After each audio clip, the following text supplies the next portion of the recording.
Hey, good morning, everybody. Welcome back to the channel. And so what I wanted to do was kind of give you guys an update on Google Fi service. I am back on Google Fi as a burner line. It's not my main phone line or any of that stuff. And yeah, I have an unorthodox method as to how I'm using Google Fi. I pretty much created my own ultimate Google Fi service, combining both Google Fi and Metro by T-Mobile. I'll explain that here in a little bit.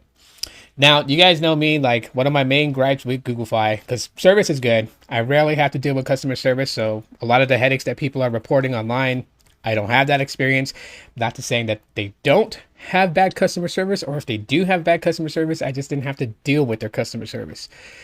I was heavy using their premium unlimited plan, which was $70 plus tax, unlimited talk text. Data is soft capped at 22 gigs, throttle to 128 kilobits per second after you pass 22 gigabytes of data, which I think they should change.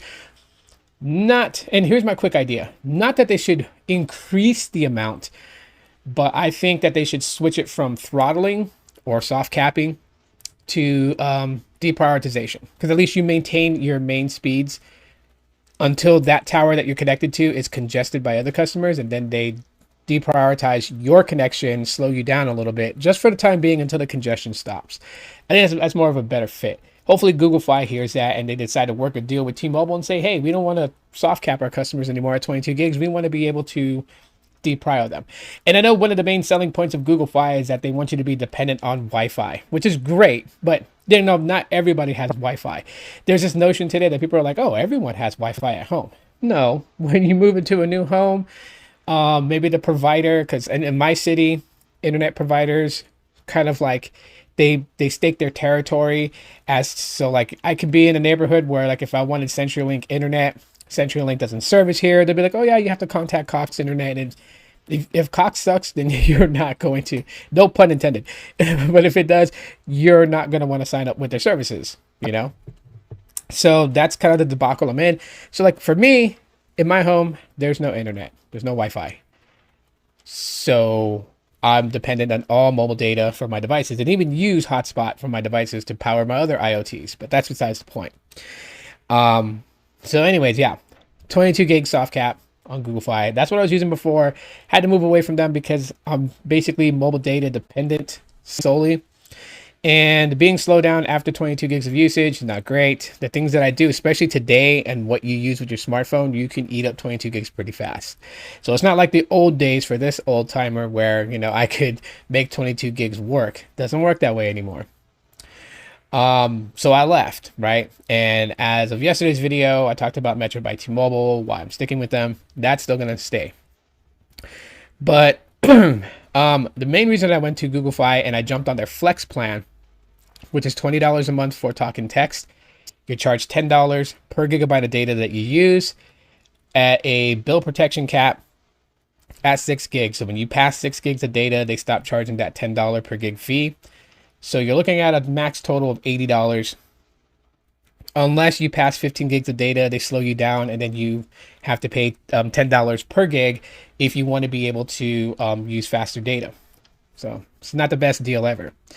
However, its international calling to Thailand is a 5 cent a minute rate, which is the same as Google Voice. Now they're like, well, you could have did Google Voice and then just use the tablet line for data. And I tried that, and the call quality wasn't always that great. So there was like a huge latency issue where I would ask a question to my mom and she would respond back like a minute and a half later because she just heard the question. So it's like really weird. So I was like, I'll just go on cellular. So I grabbed another line with Google Fi on the Fi Flex. $20 a month for unlimited talk and text is totally fine. Now, how I created my perfect Google Fi plan is that I threw the tablet line, which is unlimited data on Metro by T-Mobile for $15 a month. It's the standard definition plan. It's not the HD plan for video streaming. But I get unlimited 35 gig deprioed data connection with Metro by T-Mobile. Physical SIM inside the Pixel 5a, eSIM connected to Google Fi. So I pretty much created the ultimate Google Fi plan that everyone is dreaming for that is on Google Fi. They want to be able to have the talk, the text, they want to be able to have the data, and they would be much happier with deprioritization than soft cap throttling.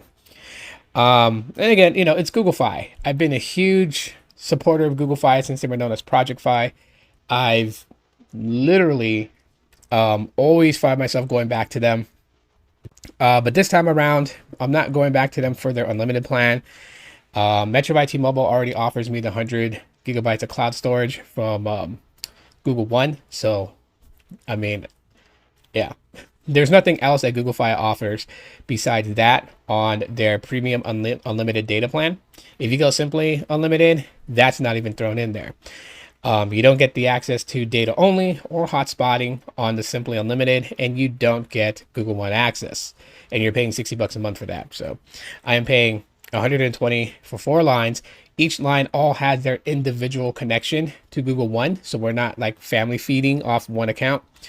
And then I have the Amazon Prime since I am the main account holder, and they all have access to that. And I get all that for $120, and then the $15 tablet line totals my whole bill to $135 per month. So technically, if I was to add on another line of service, I would be paying about $150. And so having Fi at $20 plus the $15 tablet line, so that makes my bill $155. So I'm spending about $5, a little bit over $5 more to have the Fi, as if I had a 5th line on my account. So it's pretty much like I have a 5th line. Yes, I have to pay for the international calling, 5 cents per minute. But the cool thing about Google Fi is like, unlike Google Voice, where you have to preload credit to use to call internationally, Fi, you just call, talk however you need to, and then they bill you. And the international call that you made, say if I made one today, won't show up on my Fi bill until 60 days from now, as they have to make sure they bill it correctly. So I get a little bit of leeway before I have to pay that. But usually my calls are no more than 50 cents a time, maybe 65 cents per each call for the amount of time that I talk. So, but anyways, yeah, that is my experience with Fi. That's my reasons for being back on Fi and using the Fi Flex plan, not their unlimited, and it's going to stay that way. So if you guys have any questions about Google Fi that you guys like me to answer, I would be more than happy to in the comments. So, heartburn is bad. Indigestion problems today. Leave a comment, and I will definitely get back to you guys. Thanks for checking out this video. Y'all know what to do. And yeah, I'll see you on the next one. Peace.